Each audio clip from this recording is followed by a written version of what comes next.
Dokie, I am looking at this spread right here, column SM6, and what I want to do is I want to split this this column into two smaller columns. So what I have to do is I've got to wrap the content of this div in another div that's a row. So remember, all these columns that we're doing are inside of this row, which is inside of this container. Now we don't need to add a new container inside of there. I don't think we ever really want to do a container in a container, though it would be the end of the world. But we definitely can put rows inside of columns. So just like we have a row and then column, column, column, we're going to do that inside of here. So in this column, I'm going to make a new line, and I'm going to make a div, and it's going to be class of row. Okay. Yes, this P, I'm going to move that in here in a second. And then I'm going to make two columns. And so because I have two columns, they each need to be 6, because again, it's 12, it needs to add up to 12. And I know you're like, well, wait a minute, that's 12 is the whole page, but really is a row has to add up to 12. So because we have a new row, even though it's inside of another column that's 6 wide, this has a whole new 12 that we can work with. But it'll only ever be as wide as this containing column is. So we're going to do call SM, and we'll do 6 on this one, so we'll have two of these. So watch this, div.call-sm-6, and then asterisk 2 or multiply 2, and then tab, and it makes 2 columns for me. And then what I'm going to do is I'm going to take this paragraph, I'm going to cut it out of there, and place it into this first paragraph.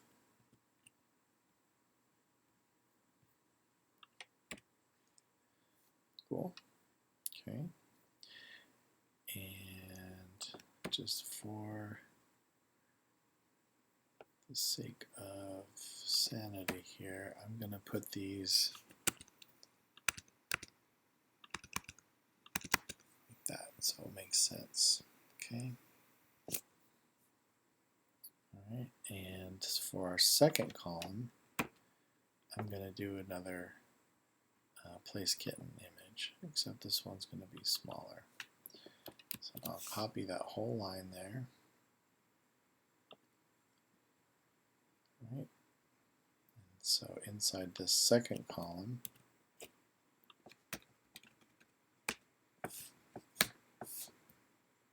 enter another place kitten image.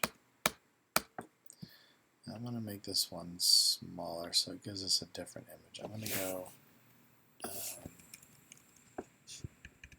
going to make it 150 pixels high, so it'll give us a different image eventually. So that's fun. Let's try changing another thing. Okay, cool. Okay, so now it looks like we have 4 columns, and we have 4 columns, but this here is, it's actually 3 columns. We have 1, 2, and then this whole area here, this and the cat image, these are inside of the third column of the main row, and we added a new row in there and added 2 more columns inside of there. So we can do something like this now. We can say my BG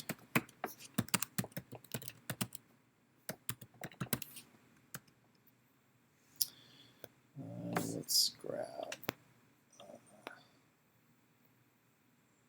oh, that's not the one I want. Where's my coolers? Oh well, I'll just grab it. I'll just make a color up here. So we'll do like a